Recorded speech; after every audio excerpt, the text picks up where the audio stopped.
The story you're going to hear today is one that I wrote as a deliberately bad one, so before anyone goes extolling its virtues, it's not good. It is not a good story. It has potential like all stories, but it would require a lot of work to bring it up to my standards.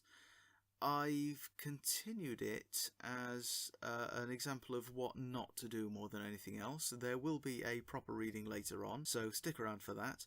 But until then, I give you the god-awful At Your Door. I do not know how they choose, or even if they choose at all, but listen to me if you want to make the best of a bad situation. One day you will hear a knock on your door whether or not you have a doorbell. Do not ignore it. If you are unfortunate enough, when you open the door there will be a person standing there who does not look quite right. He or she will be pale, though not deathly so, and bald in spite of their youthful looks. Their pupils will be large and you will see no iris. If they are smiling at this point, you are in with a fair chance of, well, not survival, but something better than an immediate and horrible death. If you ever see them at your door, then I am afraid you are, for all intents and purposes, already dead. If you are lucky, however, you might be able to leave somewhat of a legacy for yourself. Before you can greet, insult, or attack them, they will ask you if they can come in. Do not say yes, or what is found of you when the police check out the screams will not fit into a shoebox for your funeral, let alone a coffin. Instead, simply offer a glass of water, which they will eagerly accept. Go to the kitchen and fill one up. Do not run, but do not dawdle either. They are patient, but not eternally so. Also, whatever you do, do not try to sneak out the back and escape, or you will be lucky if anything of you ever gets found. Return with the glass of water, place it on the floor just out of their reach and nudge it a little closer with your toe or, preferably, an object like a broom or walking stick. This is more for your safety than anything else. Instinct can be hard to overcome. Take a step back and close your eyes or turn around. Do not worry, you are safe to do so at this point. They will not make their move yet, but, along with other things, they will be using this time to thoroughly assess you. You may hear some unpleasant slurping sounds here, but do not look until they have stopped. This usually takes about 10 seconds. If you do not hear anything, then keep your gaze averted for a count of around 10 to 15 seconds. When you do open them again, or turn back, you will see one of two things. If the glass is empty, then I am so sorry, but there is nothing further I know of that can help you. At least, nothing I have discovered yet. If you find something, then add it to your own version of this and you may save a few lives. You may want to take the next few seconds to make peace with any god or gods you happen to believe in, because that is all you have left. If you have made it to this point, however, at least your end will be mercifully quick. If you open your eyes to a glass that's still full, then, for a while, you could come out of this relatively unscathed. If this is what greets you, then you will see your visitor looking expectantly at you. You are now safe to come within reach, so pick up the glass and begin drinking. You will need to be brave here because the water will now be thicker, more viscous, and slightly lumpy. Do not stop until you have finished the entire glass. If you value your skin, then do not refuse to drink, and whatever you do, do not vomit once you have finished. This is a gift, and you do not want to offend by rejecting it. Once it is all gone, they will bow their head politely and take their leave. You will not see this particular person again, nor will anyone else. Now, for a while, nothing will happen. You may even dismiss it as a dream or hallucination, but eventually things will begin to change. You are now becoming a member of a superior species, and you will find your injuries and illnesses healing more quickly than usual.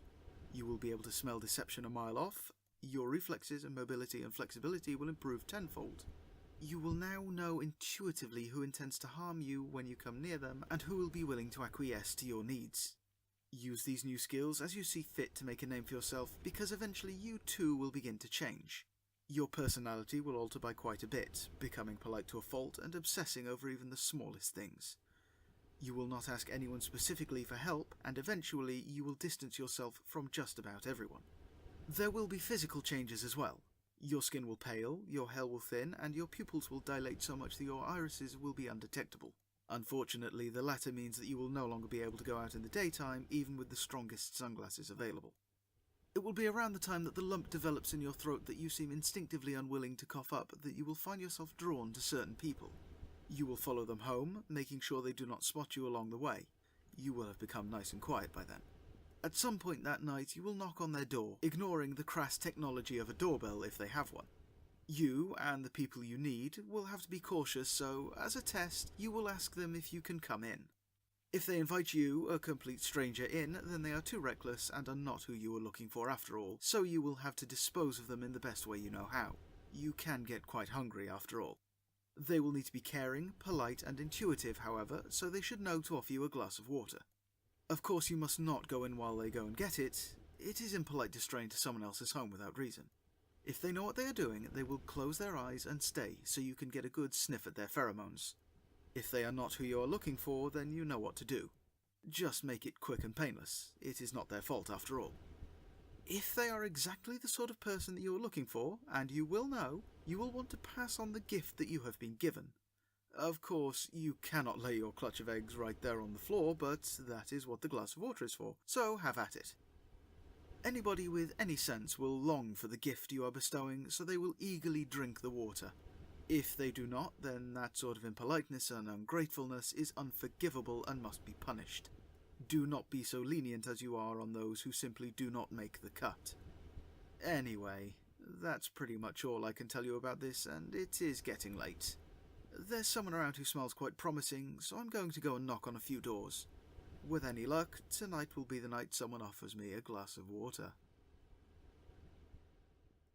Well, that was At Your Door, and I'm going to be honest, if it weren't for the fact that I'd basically continued this as a teachable lesson, I'd have been pretty ashamed to have written that one. It started as an actual ritual pasta that I was writing. God, I still hate calling them pastas. But it rapidly declined once the concept was expanded on. I realised there was nowhere I was really going to be able to take this to any decent end. Like I said, I decided not to abandon it entirely and turn it into a deliberately bad story in order to hopefully use it as a teachable lesson in the future.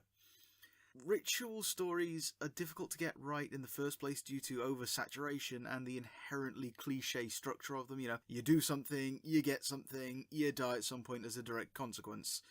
Stories from the view of the monster are also notoriously difficult to get right. The reveal's got to be handled exceptionally well to avoid being seen coming from almost at the beginning. Inside knowledge is a big red flag when it's something the protagonist shouldn't know anything about, or the writer shouldn't know anything about. I mean, this one starts off bad when it says, to all intents and purposes, you are dead, and there goes on to explain how you will live, only hinting once that after the eggs are laid, you won't be seen again. Even then, the story mentions that you could come out of this relatively unscathed, which is a far cry from already as good as dead. It even gets to the point that one afflicted by this ritual has enough of his former self left that he can write in surprising detail about it so the victim is far from dead or gone. The only implication is in the statement that nobody else will see them again once the eggs are laid. This could mean that they've gone for the eggs they themselves ingested to hatch, though there's no actual written implication of this, so the only way to know it is for the reader to infer it if they read such into it. There is even a direct contradiction in the beginning of the story where it says, I do not know how they choose or if they choose, and then later goes on into great detail about how they choose. The whole thing comes across as a warning or what not to do, in spite of the fact that the creature would surely not wish to warn anyone about its actions, especially if it's trying to find people who instinctively know what to do. The tenses, I let the tenses get muddy in this one. It starts by telling you what you'll become or will be capable of, and then slips into what you are or what you are capable of before switching back again. It's something to avoid when you're writing a story. Only under special circumstances and when handled very well should a tense change occur, and even then, don't change straight back right afterwards. It'd be pointless listing all the cliches in this one as it's pretty much just one huge one, but aside from the structure, the gifts received are pretty much the same as all other rituals. A few other examples though.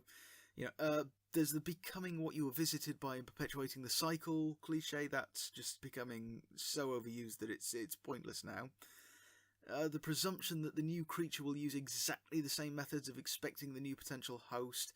I mean, instinct is strong, but in a sapient species, there's no reason to believe that every one of them is going to ask for is going to expect a glass of water or ask to come in.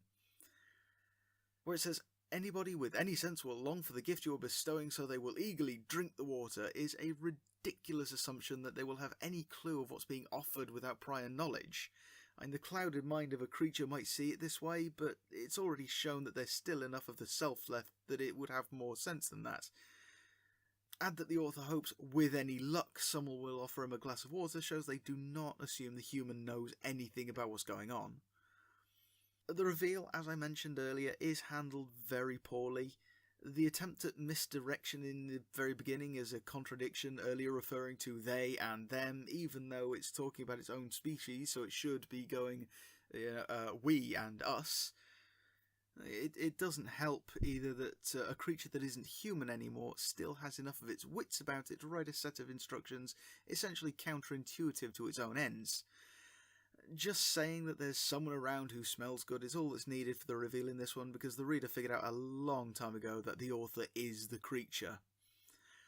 In its defence, it is descriptive enough that you can just about draw the reader in. Its ambiguity about what the creatures are, for the most part, will, for many people, keep it within the realms of willing suspension of disbelief, at least up until that awful reveal. This story is what I'd call a teardown story, break it down to the ground and rewrite it, keeping some of the elements, fixing the tense issues, hiding some of the information to make the reveal more impactful, etc.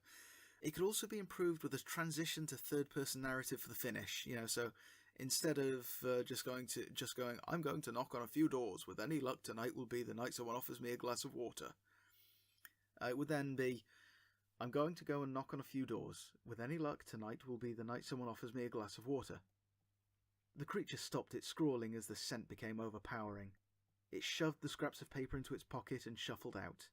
It had not been having a lot of luck finding a new host for its eggs, and they were beginning to weigh heavily. It knew it would need to pass them on soon, or the hatchlings infesting its own body would expire before it could reach the ocean to hatch them. This was why it had written the piece, which it would drop off somewhere someone would find it, in the hopes that they would then at least have a chance of understanding their part in the cycle. It sniffed the air one more time and started to zero in on where it would need to go next. This doesn't solve all the problems, but it makes the ending more palatable and also offers an explanation as to why it says the humans are effectively already dead, in that it's got to go and hatch, basically. Like all stories, this one does have potential, but it would require a lot of work to get it up to standards, and I'm unlikely to give it that work, however, as I feel it works better as a cautionary tale for writers. Don't forget to like, comment and subscribe for more if you liked what you heard, and until next time, everybody be beautiful to each other.